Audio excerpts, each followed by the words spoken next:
तमिलनाडु में प्रधानमंत्री का आज के दिन होना ये भी पॉलिटिक्स के नज़रिए से भी बहुत इंटरेस्टिंग वक्त चल रहा है। अभी वहाँ उनके स्टेट प्रेसिडेंट जो हैं अन्नामलाई, उनका इस्तीफा हुआ है।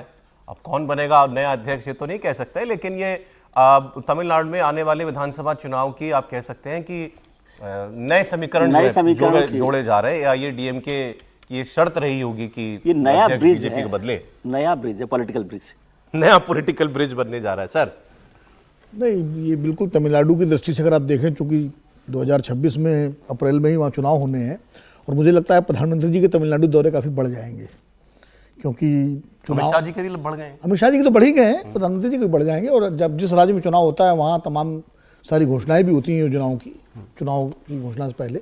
अच्छा है, इसी बहाने कम से कम राज्य के विकास में भी कुछ काम होगा, और ये पुल उसका सबसे बड़ा उदाहरण है जिसमें केंद्र सरकार और राज्य सरकार दोनों को इसका लाभ मिलेगा। मैं बीजेपी पे एक बात कह रहा हूँ।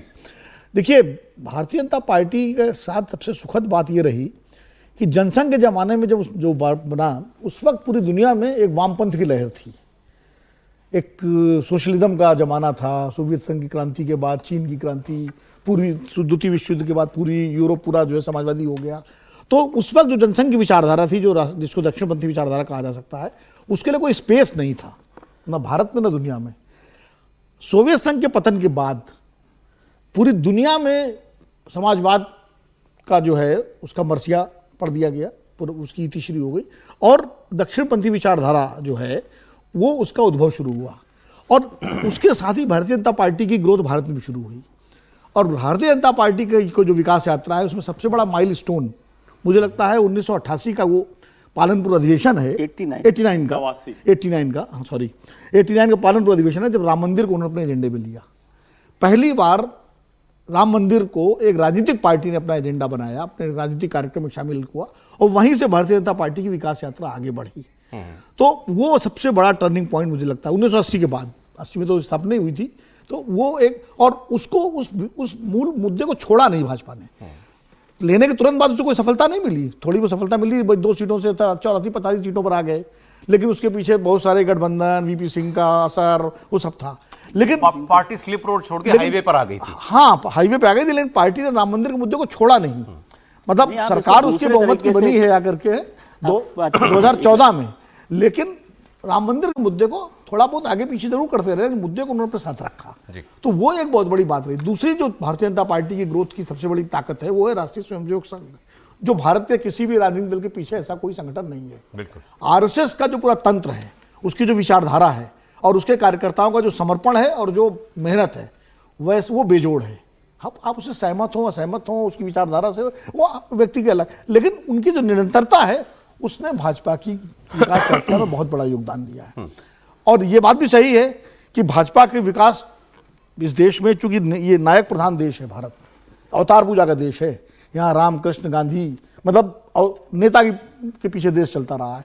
तो जैसे ही नेता बना, जब तक भाजपा में संगठन बहुत मजबूत था आरएसएस का, लेकिन नेता जब अटल बिहारी वाजपेयी के रूप में आए और देश ने स्वीकार किया, तो भाजपा की यात्रा बढ़ी।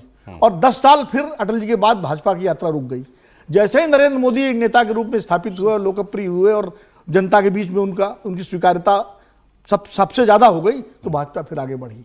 तो नेता और संगठन दोनों का जो एक संयोग है, वो भाजपा के लिए बहुत जबरदस्त उसकी पूंजी है। ये बड़ा अच्छा पॉइंट आपने बताया भाई। संगठन भारतीय जनता पार्टी का कभी भी बहुत कमजोर कभी नहीं रहा। हाँ। लेकिन जब नेता रहा पास में, तब पार्टी, और ये कम्युनिस्ट पार्टी क्या हुआ, ज्योति बसु कम्युनिस्ट पार्टी खत्म हो गई। और अगर समीर जी, अगर आज आप पॉलिटिकल ग्राफ देखिए, ऑलमोस्ट क्या हम कह सकते हैं कि भारतीय जनता पार्टी ने Congress of the old days उसको रिप्लेस कर दिया है। मैं पॉलिटिकल स्टैंप की बात कर रहा हूं भाई। आज आप दक्षिण में तमिलनाडु, केरल, आंध्र प्रदेश, इन 3 राज्यों को अगर आप छोड़ दें, तो दक्षिण में, उत्तर भारत में कश्मीर तक में भारतीय जनता पार्टी ने सरकार बना ली। उत्तर में एक पंजाब राज्य आप छोड़ दीजिए, पूरे पश्चिम में इस वक्त भारतीय जनता पार्टी का प्रभाव है। कौन सोचता था उड़ीसा जीत लेंगे। अब एक बंगाल रह गया है पूर्व में, ईस्ट में, वो एक फ्रंटियर है जो भी बीजेपी क्रॉस नहीं कर पाई। विपक्ष का नेता बीजेपी के पास ही, और बीजेपी वहां सबसे बड़ी विपक्ष की पार्टी जो है वो बन चुकी है। अब आपके हिसाब से भारतीय जनता पार्टी के लिए वो लास्ट फ्रंटियर कौन सा है? देखिए, मुझे लगता है कि अगर भारतीय जनता पार्टी अगर बात करें तो आज हिंदुस्तान का ऐसा कोई प्रदेश नहीं है जहां भारतीय जनता पार्टी का फुटप्रिंट नहीं है, जहां भारतीय जनता पार्टी की उपस्थिति नहीं है। हर जगह भारतीय जनता पार्टी उपस्थित है। कहीं बहुत मजबूती से सत्ता में लंबे समय से जुड़ी हुई है, कहीं भाजपा विपक्ष के नेता के रूप में है, और कहीं इस स्ट्रेचर पहुंच गई है कि आगामी दिनों में वो वहां पर विपक्ष की नेता बन सकती है या सत्ता में आ सकती है, जिसमें उदाहरण के रूप में पंजाब का राज्य लिया जा सकता है कि जहां भारतीय जनता पार्टी भविष्य में आ सकती है। देखिए, अगर भारतीय जनता पार्टी अगर हम 1980 से अगर देखेंगे तो मुझे लगता है कि भारतीय जनता पार्टी का सिर्फ एक ही टर्निंग पॉइंट रहा है, प्रधानमंत्री नरेंद्र मोदी का आना भारतीय जनता पार्टी के पास। देखिए, संघ तो हमेशा से रहा भारतीय जनता पार्टी के साथ। संघ कब सत्ता दिलवा पाया? नागपुर में तो भारतीय जनता पार्टी 2000 पहले संघ तो मुख्यालय नागपुर में, 2014 तक संघ अपने भाजपा के उम्मीदवार को चुनाव नहीं जितवा पाता था। विलास मुत्तेराव 6 बार के सांसद बने वहां पर, तब भी संगठन था संघ का, लेकिन चेहरा नहीं था आपके पास जिसपर पूरे देश की लोकप्रियता हो और जिसके नाम पर पूरा देश एक साथ आपके साथ खड़ा हो सके। संगठन अपनी जगह, लेकिन आपके पास चेहरा तो होना चाहिए। अटल जी और राम जन्मभूमि की जो बात की जाती है कि राम जन्मभूमि भी भारतीय जनता पार्टी का बड़ा टर्निंग पॉइंट रहा।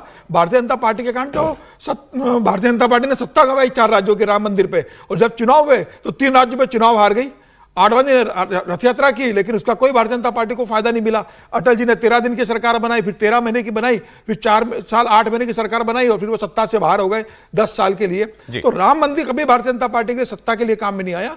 प्रधानमंत्री नरेंद्र मोदी का चेहरा और प्रधानमंत्री नरेंद्र मोदी के प्रति जो जनता का विश्वास था उनके मुख्यमंत्री के रूप में काम का, उसने भारतीय जनता पार्टी को टर्निंग पॉइंट दिया है कि 2014 के बाद जो भारतीय जनता पार्टी बढ़ी है, चाहे वो संगठन के रूप में बढ़ी हो या पूरे प्रदेशों के अंदर। आप कह रहे हैं इन 45 साल में सबसे बड़ा माइलस्टोन नरेंद्र मोदी का केंद्र की राजनीति में। बिल्कुल, नरेंद्र मोदी का आना भारतीय जनता पार्टी के लिए सबसे बड़ा टर्निंग पॉइंट रहा है, और 2014 के बाद भारतीय जनता पार्टी का यह फर्क पड़ा है। आज अगर भारतीय जनता पार्टी 13 राज्यों में खुद की सरकार है, 7 राज्यों में सहयोगी सरकार है, 13 करोड़ से ज्यादा उसके अगर सदस्य है, संघ का संगठन है, लेकिन संगठन किसके पीछे काम करेगा? वो चेहरा तो होना चाहिए।